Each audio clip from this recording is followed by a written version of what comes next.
As America enters the last full week of campaigning in the midterm elections, political tensions here have been further fueled by Friday's violent attack against the husband of House Speaker Nancy Pelosi.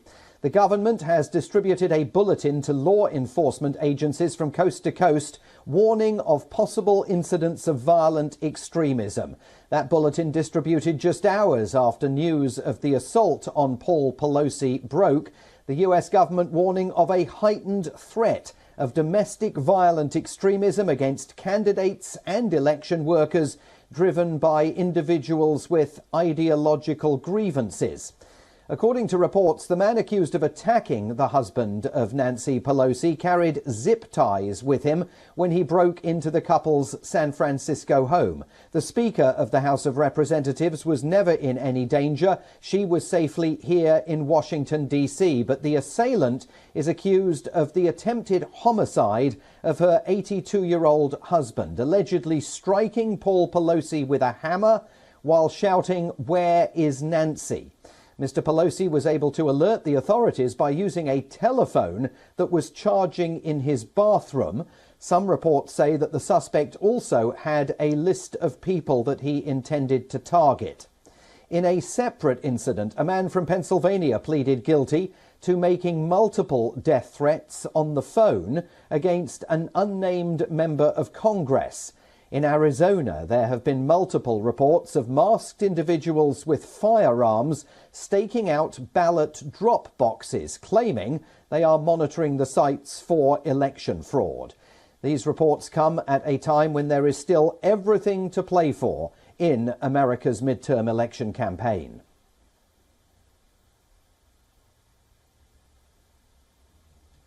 For more on this, we're joined now by WION's North America correspondent Susan Tehrani, live for us today in New York. Susan, that attack on Paul Pelosi suddenly led to a bit of a change in the conversation on the campaign trail over the weekend, at least as far as prominent Democrats were concerned as they hit that campaign trail.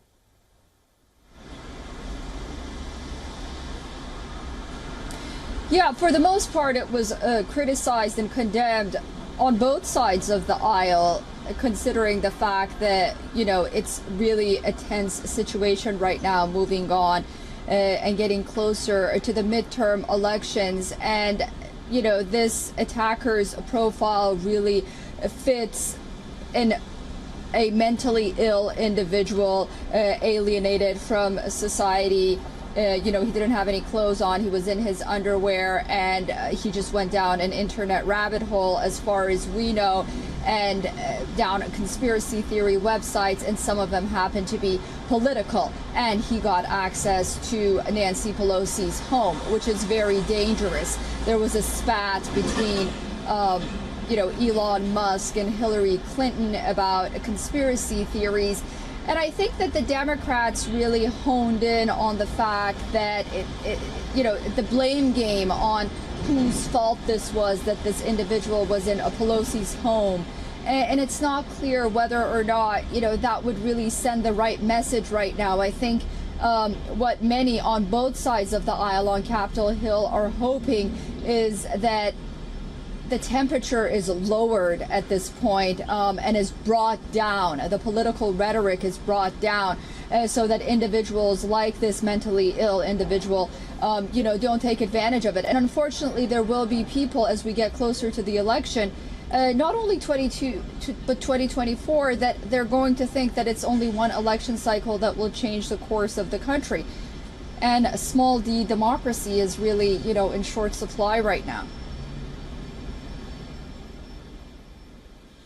But Susan, truth is on the ballot in these midterm elections, isn't it? I see there's a survey conducted by the Brookings Institution that shows that more than 300 candidates across the country have embraced Donald Trump's entirely false claim that the 2020 presidential election was rigged.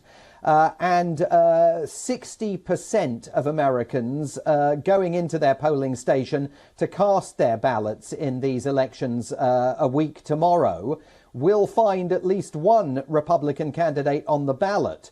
who also has questioned the legitimacy of the 2020 presidential election. There's not very much taking place in these midterm elections to suggest that America has stepped back from the edge of an abyss as far as the health of its democracy is concerned.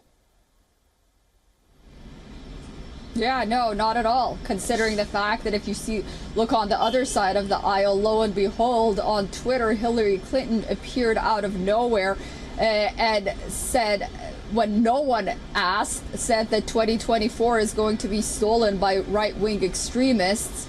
And, you know, many on the right believe that the Democrats somehow with quote-unquote ballot harvesting are going to be trying to rig the elections to the favor of themselves. Really, as I mentioned, small d democracy is on the ballot. As you mentioned, truth is on the ballot as well. Both sides of the aisle really don't have confidence like they should going into this election, and paddling things on the Democrat side, like, you know, Georgian elections is Jim Crow 2.0, like President Biden had mentioned, when there is really an unprecedented outcome at the polls, or Hillary Clinton saying that, for example, 2024 is going to be stolen by right-wing extremists when we're not there, but then Donald Trump also going and saying that 2020 was stolen. You know, both sides, really, none of this really helps in quote-unquote lowering the temperature. And unfortunately, these individuals having the microphone and being the voices that they are, then, you know, it's no surprise that we see mentally ill individuals like the one in Nancy Pelosi's home.